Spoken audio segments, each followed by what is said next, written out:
Hello. Happy New Year's. Going to have Noelle joining us here in a moment, and we're going to talk about fortified wines.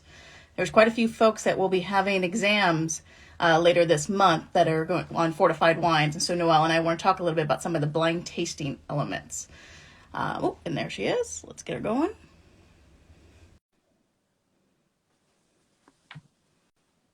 And should be going. Hello. Hey. Hey. Happy New Year. Happy New Year to you as well. We haven't done this for a while. I've missed it. No, we haven't. Nope. Yeah. Like you were saying, we know people have, what is it, 2.5 weeks, maybe? Yeah, the 19th, Wednesday the 19th. Yep. Okay. Yeah. What did you like this unit? I did. Yeah. This and the sparkling, took both exams same day, studying for both units. And also I like the fact doing it in January because December was a great month to be studying sparkling wines and fortified wines. Actually, I spent most of December focusing on sparkling and then January kind of honing in then on fortified. And they were fun units to study for. I think so. Yeah. And yeah, you and I took fortified on we had the exact same fortified, right? I believe so. Or the same sparkling. One of the two. Yeah. Yeah. But yeah, we've been doing some webinars for Elevage. So we have one on Madeira already, and then sherry, and then you've got one on port coming up this week. This Saturday. Right? Yep. Yeah. So if you all are wanting to learn some tips and tricks, go onto our website because we have some stuff saved that hopefully will be helpful, and hopefully today will be helpful. We each have a different wine, and we're going to kind of go through it quicker than maybe in the past, but give you some ideas of what to look for to distinguish the wines. Yep. Paper, rock, scissors, over who goes first. Am I cutting in and out? You're not for me, so the problem must be me then. I mean, we'll see. I will say the internet in the UK is really sucky. I was so spoiled in France. France's internet was really, really good. And then I come here to the UK, and I mean, Seattle, I would say Seattle's probably a little better even. But yeah, there's something going on with the UK. I don't know. Well, everybody's at home, maybe. Yeah. I don't care. It's up to you. Do you want to go first? I say paper, rock, scissors. I totally say, let's do it. Oh, okay. Ready? Rochambeau. Two. Oh, whoops. I go two. Okay. 1, 2, 3. Okay. Okay, ready? 1, 2, 3. Whatever. Oh, you cut me. I keep messing it up. I think you were scissors, and I'm paper, so you win. I win? Okay. All right. Then I will go first then, and I guess you try to guess it. Sounds good. All right. Here is my wine. And the color is pale lemon. And I know you on Outwines, I think you wrote something quite a bit about your fortified prep with color and what color did. Yes. So actually, if you could talk a little bit about that, kind of like how seeing pale lemon, what that does. I mean, I think you and I try to not have people narrow in so quickly based on color, especially with still wines. But fortified, you can really narrow it down based on color. I mean, like with that, I'm like, well, I won't verbalize it, but that gets rid of a shit ton of wines, just that pale color. Yeah. So, I mean, if you have the wherewithal before your exam to kind of line everything up and see what falls in what color category, that's a great exercise. Definitely. So, and my mind's already going with your color. I would put pale lemon down on my actual test exam sheet, but on my scrap paper, one of the things I would make a note to is the color reminds me a lot of Pinot Gris, kind of that rose gold. Now, it doesn't have orange or brown, which for the SAT scale with WSET, that's where you start getting into gold. If it has some orange, when you get brown, you're getting into amber, but there's not orange in there, but there's a little bit of something. It's still lemon, but that kind of rose gold aspect of it, like most Pinot Gris, you would put pale lemon. But there's something in kind of the back of the mind to think about. Maybe there's some skin contact. Maybe there's some point where it sees oxygen. But for the most part, because it's not amber or brown, I wouldn't be thinking anything with oxygen. Okay. The nose, The nose, I really have to struggle here. I mean, I would put medium minus. There's vague citrus. And when I smell citrus, I'm just always going to put lemon down just to put lemon down with that. Apple. And I always try to think about the nature of the fruit. And for here, the apple kind of smells like apple juice a little bit. There's like a sweet element, but it's not like apple pie. And it's not like fresh apples. Okay. And you mean vague, like it's hard to like. It's not jumping out of the grass. Like I would put medium minus intensity. That would be what kind of put on there. Because the only reason why I would go medium minus instead of light is the fact that I do have one other cluster beyond fruit. I've got the citrus, I got the apple. There's a sweet bread dough component. It kind of smells like, and again, this is not something I would put down on my actual test, but kind of jot on my scrap sheet. It reminds me of opening up a canister of Pillsbury crescent rolls. Oh. There's a little bit of that kind of sweet dough aspect of it on it. But then after that, I would just honestly have to go down and put simple. I mean, I'm struggling to find different things in there, but it's like a citrus, that apple juice, and that bread dough. Okay. So simple. Yeah. Okay.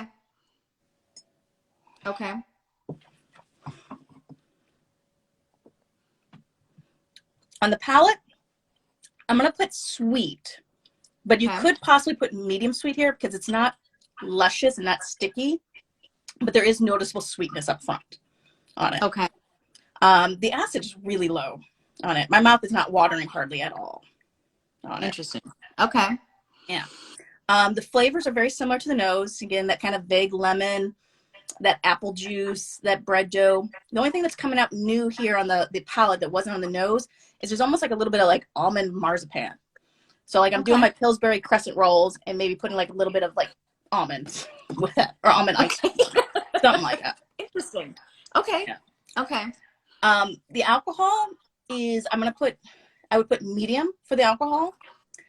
I feel it there, so it's not super integrated, but with Fortified, the scale of alcohol is a little different with Fortified. Like we'll talk, I guess, a little bit more with yours about that. The high level, like think of port, 18.5% and above, that's port. I don't think it's as high as port. Having it in my mouth, and even though I'm feeling a little bit of alcohol burn, I want to mentally compare it to port for myself. And so I would go in that medium range, which would be 16.4 to that 18.5 kind of range. So you're getting a warming sensation, but it's not, or what? Yeah. Okay. Yeah, it's not porty. It doesn't like scream alcohol like a port would on it. So again, I would put medium. I mean, alcohol is tough for a lot of people Fortified because if this was a still wine, it's high alcohol. But but for Fortified wines, they have their own scale. Okay. The body, I would put full. And this is another thing that kind of tricks up a lot of people with Fortified is you kind of have to think that you're comparing this on the scale of just the world of wine a bit. And so you see this pale color, you're thinking, oh, this is going to probably be a little lighter or maybe medium body. A really good thing to kind of benchmark to keep in mind is think of an oaky, buttery Kelly Shard. You know, think of the body of that. Holding this in my mouth, it's a similar body to it because it's the sweetness. There's a lot of sugar there and the low acid. So I would put full body on here. Okay. Finish, I would do the same kind of medium minus, that marzipan kind of lingers on it. Okay.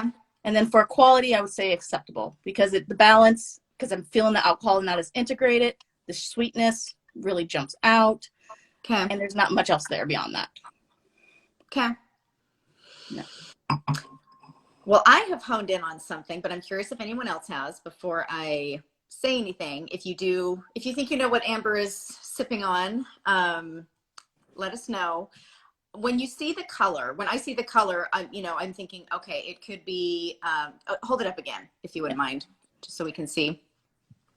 You've got that pale color. So it could be Fino Manzanilla Sherry, could be pale cream sherry, could be Muscat, could be white port. We just had a white port suggestion. So yeah, that's kind of it. Yeah. And so did you say Vin Natural Muscat? Yes. Yeah. Those would be the big ones. Yeah. So based on your descriptions, which was, lower acidity, Mm-hmm. simple, you're kind of working for those aromas and they're very generic in nature. Um, it is sweet, you said. So that could be muscat, but muscat's not simple. You do not have to work to Yeah. get those aromas out of the glass. Yeah. So I'm going to get rid of muscat. Um, Fino and Manzanilla sherry also have that lower acidity, but they're not simple again. They don't, you would be getting a lot of those bread shop. They're not sweet. Yeah. So I'm getting rid of those. White Mm-hmm. port, you said you're not getting the high alcohol. Yeah. And port is definitely the higher alcohol. So I would say the ever loved by the W set and MW program, but hard to find in the US, pale cream sherry would be my guess. Ding, ding, ding. The, Um, nope, a little bit lag in there. Oh, there we go. Yep, you got it. The other thing that's kind of the tell for this versus white port, you definitely nailed it with the alcohol. Oh yeah, I've got a whole liter. This is like my baby that I really don't want, so I'd like to put up for adoption if somebody would want, but you know. Um, see, I was hoping for everybody to come in January for the graduation, and then I'd have all my diploma friends blind taste them on pale cream sherry because I'm so nice. But you'll the have to other hold on until April. yeah, it probably will be there. The other telltale for pale cream sherry versus white port, you're going to get a little bit more likely more fruit notes with the white port. But one thing you wouldn't get in the white port is that bread dough, because pale cream sherry starts its life off as essentially a pheno, and it spends its first 3 years under floor. I mean, that's one of the reasons they're kind of going with the pale color. They will sweeten it up with usually the RCGM, rectified concentrated grape must, because they don't want to sweeten it up with muscatel or PX, because those grapes, they're sun-dried. So they're going to add some color, and they want to keep this pale. In fact, they might even run this through some activated charcoal to strip out the color. But there's still a little bit of that pheno nature there. But it doesn't scream out of the glass pheno like a pheno would. You're not getting all those acetaldehydes. So it usually is a little bit more subtle and reduced, like that bread dough component. So for me, Pillsbury crescent rolls. Okay. That's what kind of jumps out, and that would steer me away from the white port, in addition to the alcohol, as you note it really well. Yeah. And I think an important thing to point out is that it's okay to say something is simple.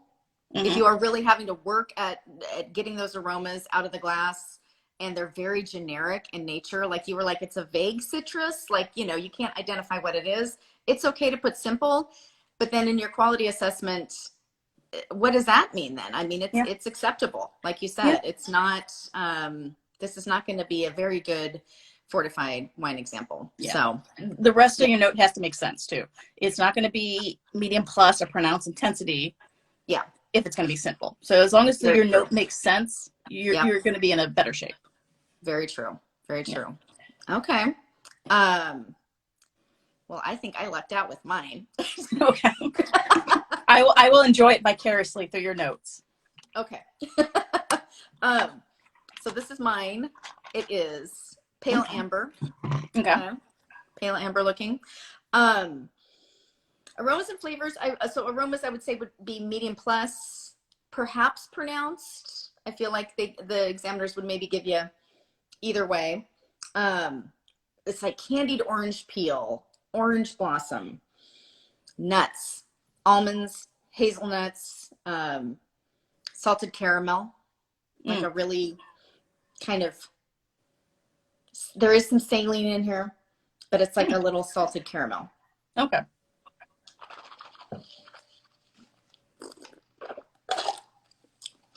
On the palate, the acidity is so tangy and high. I mean, it is high. It is not medium plus, it is high. It is dry. The body, medium. I wonder if they would let you go on either side of medium. I'm just going to call this just a medium body. High alcohol, but well integrated. I feel like it's just got a really pleasant warming sensation. It's not burning. It's just well incorporated into the wine. And on the palate, same flavors. Just a really nice, you know, those little candied orange slices. This isn't sweet, but it's just got that candied orange. Just some nice nuts.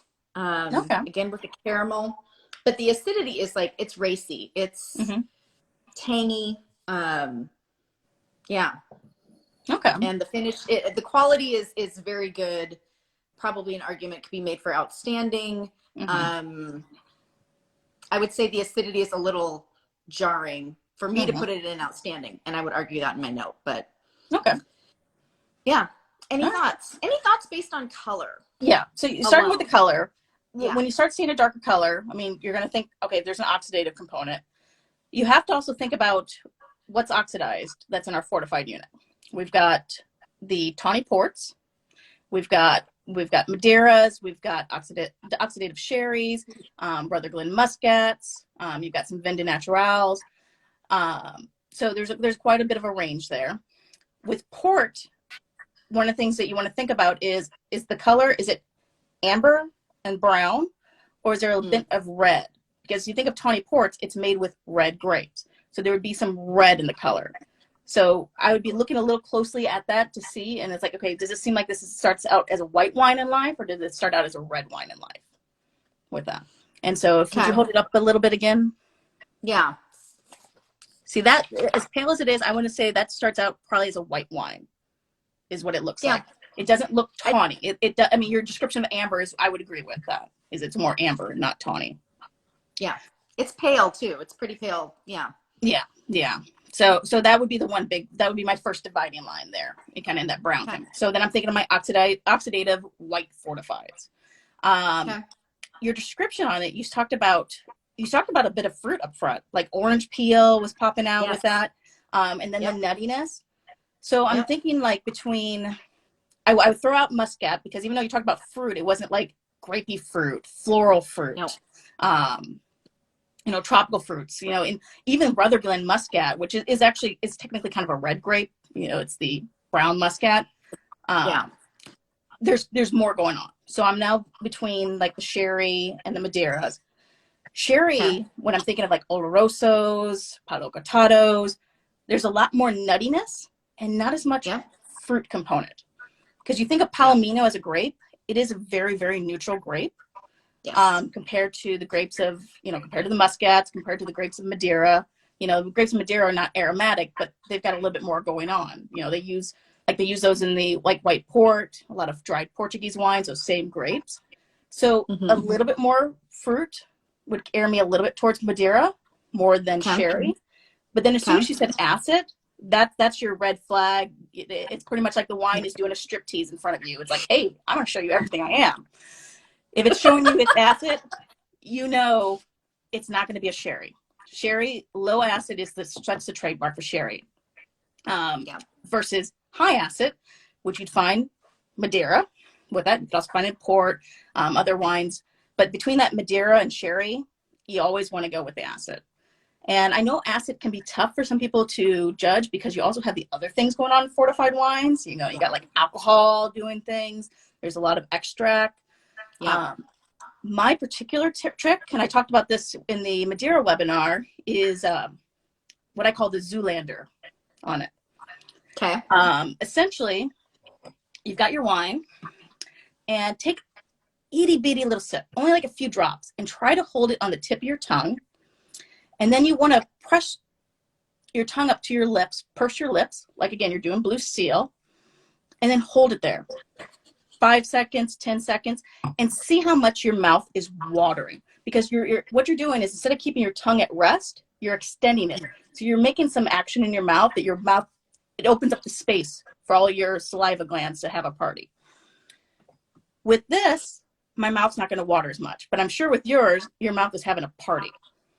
It is. It's insane. I like my acid bombs, and this is happening. Yeah. So for me, that's been a better way of judging acid. I know a lot of people, you know, You do this, sip it back, see how much your mouth waters. Some people open their mouth and gape and just see with that drawing. For me, the high alcohol makes my mouth water if I tilt my head down. So that made Fortified really, really tough. But once I discovered Zoolander, the blue steel, that helped me out a little bit. I like that.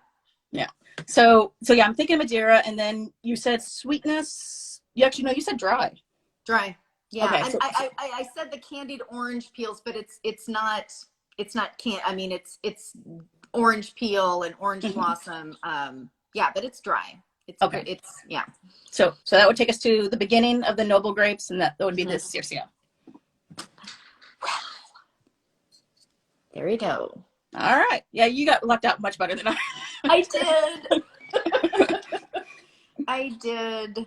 Sorry, but yeah, this is like, you know, if you put this up against with the colors again, like we did with yours, I mean, it is just, the acidity is just insane. So, and I know in an exam condition, you know, maybe you'd second guess yourself or something, but that's just, try to take a deep breath and analyze if you're between a couple, try to analyze your structure and focus on that. But I mean, the Fortified unit is really, really good unit to do funneling on it. Yeah.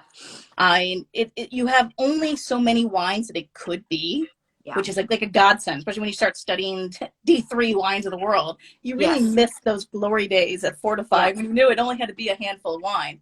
And then you just start that funnel. Color, then, you know, the structure, you get sweetness, acid, alcohol, and that can kind of lead you right down the right path. Yeah. No, that's a good exercise. And, you know, most of these Fortifieds last open quite a while. So if you can afford it or pool your resources with a study buddy, buy a whole bunch like I did and just line them all up on your table. And then kind of, you can see, well, obviously this is not going to be a port. So I'm going to rule that out. This is not going to be a Fino Manzanilla. Just based on color, you can eliminate a lot of your suspects. So yeah, I knew one person, what they did, it's kind of similar to what you did with line them all up. And they did they wrote on flashcards, basically in big text, you know, Palo Cortado, 10-year tawny port, and basically kind of just played around and they're Fortified with, you know, okay, I'm going to move this out of the way. This is here. And then they had in front of them all their suspects as they went through each step of it. And eventually they just kind of moved cards away until what was ever their last card. That's what they did. It was kind of I thought it was a really fun trick that they did for them, just to have that kind of hands-on element of it, but yet still looking at each clue one by one. And it's kind of cool because you're eliminating suspects and you're like, well, why is this not? Well, because it's lacking this or because it has this. And that's a good way to kind of hone in on your theory too, is just be able to say why it isn't something. Yeah. So yeah, but I went actually back and looked at your slides from your Madeira for my Circial, and you had this was a very common producer that has shown up on past exams. Yeah, the company Barbetto that makes that for the rare wine company.